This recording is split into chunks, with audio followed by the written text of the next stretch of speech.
ये हैंडपंप सिर्फ और सिर्फ मेरा है। इस हैंडपंप से मैं लोगों को पानी पिलाकर उन्हें भी अपने जैसा बना दूंगी। भीमगढ़ गांव के आखिरी जगह पर एक हैंडपंप था।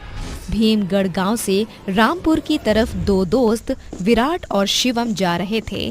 तभी विराट बोलता है, शिवम भाई, मुझे तो बहुत ही ज़्यादा प्यास लग रही है। मैं तो पानी भी लाना भूल गया हूँ। अरे यार, अब यहाँ पर तुझे पानी कहाँ से पिलाऊं मैं? वो दोनों आपस में बात कर ही रहे थे कि तभी उनके सामने एक सुंदर सी लड़की आती है और उनसे बोलती है, अरे ये मैं क्या सुन रही हूँ कि आपको क्या लग रही है? मेरे होते मेरे गांव में कोई प्यासा रह जाए, ऐसा मैं होने नहीं दे सकती। उस लड़की की मीठी आवाज और सुंदरता देखकर विराट मोहित हो जाता है और उससे बोलता है, हाँ, हम लोगों को बहुत ही ज़्यादा प्यास लग रही है। क्या तुम हम लोगों को पानी पिला सकती हो? हाँ हाँ, बिल्कुल, मैं आपको पानी पिला दूंगी, लेकिन उसके लिए आपको मेरे पीछे आना पड़ेगा। शिवम और विराट दोनों ही अब उस लड़की के पीछे पीछे चलने लगते हैं। कुछ दूरी पर जाकर उन्हें एक हैंडपंप दिखाई देता है, जहां दोनों को खुद के और सिर्फ उस लड़की के अलावा कोई भी नहीं दिखाई दे रहा था। ये सन्नाटा देख शिवम बोलता है, अरे यार विराट, देख तो जरा, यहाँ पर हम तीनों के अलावा और कोई भी नहीं है।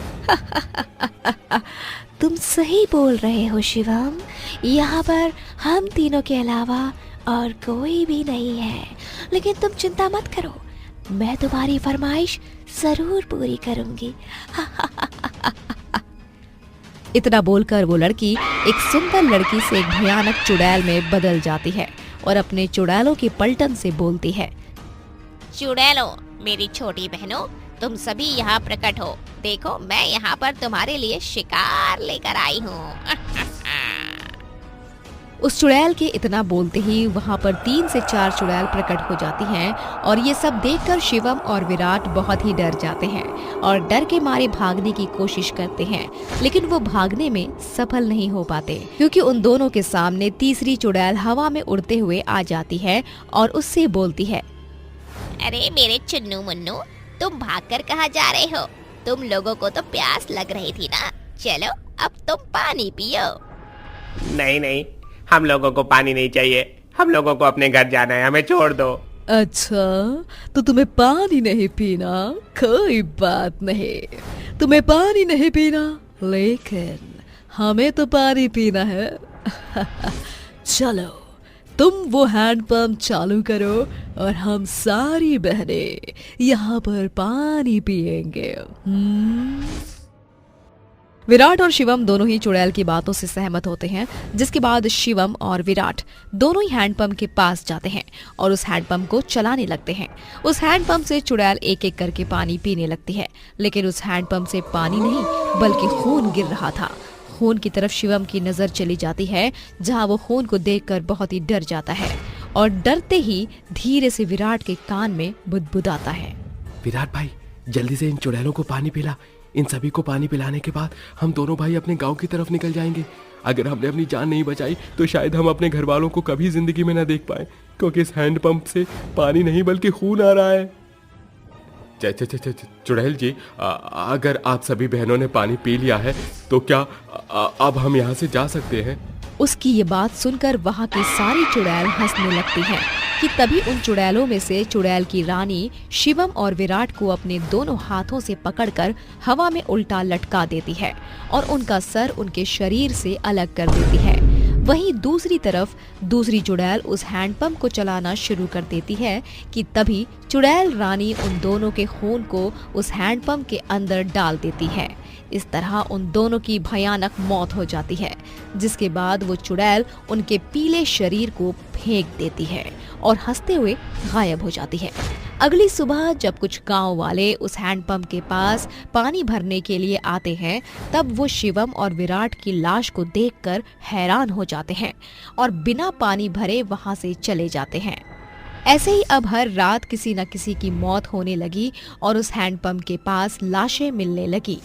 किसी को भी कुछ समझ नहीं आ रहा था कि आखिर उस हैंडपंप के पास ऐसा क्या है जो रात के समय जो भी इंसान उस हैंडपंप के पास जाता है वो जिंदा लौट कर वापस नहीं आता।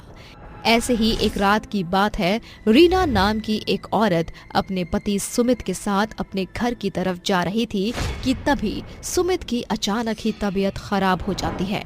ये देखकर रीना थोड़ी घबरा जाती है और खुद से बोलती है, हे भगवान, यहाँ पर तो पानी की सुविधा भी नहीं है, मैं अब क्या करूं? वो खुद से ये बात कर ही रही थी कि तभी उसे भी वही लड़की दिखाई देती है जो सुमित और विराट के साथ साथ और लोगों को भी दिखी थी। वो लड़की उससे बोलती है, रीना बहन, तुम्हारे पति को कुछ भी नहीं होगा। यहाँ पर एक जाना माना हैंडपंप है।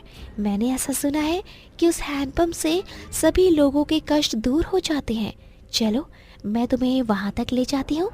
उसकी बातों से रीना सहमत हो जाती है और उसके पीछे पीछे जाने लगती है, जहाँ वो देखती है कि वहाँ पर पानी पीने के लिए लाइन लगी हुई है। उस लाइन को देखकर वो बोलती है, अरे यहाँ पर तो पानी पीने के लिए बहुत ही ज्यादा लंबी लाइन लगी हुई है। मैं अपने पति के लिए पानी कैसे लेकर जाऊंगी? तुम चिंता मत करो बहन, तुम जाकर सीधा पानी लेना शुरू कर दो। तुम्हें यहाँ पर कोई भी कुछ नहीं बोलेगा, समझी तुम?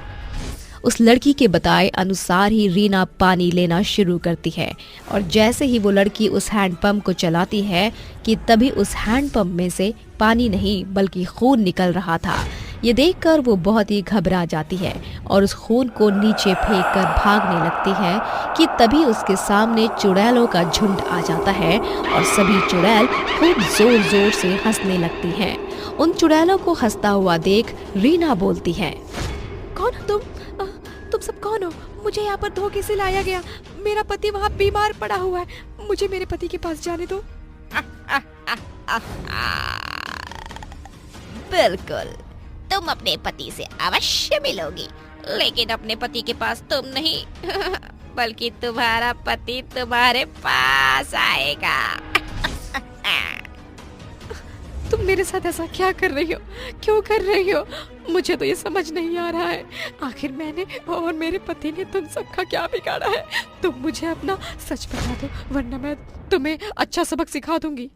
उसकी बात सुनकर सभी चुड़ैल ठहाके मार मार के हंसने लगती हैं। उसकी हंसी को देख रीना को बहुत गुस्सा आता है, जिसके बाद वो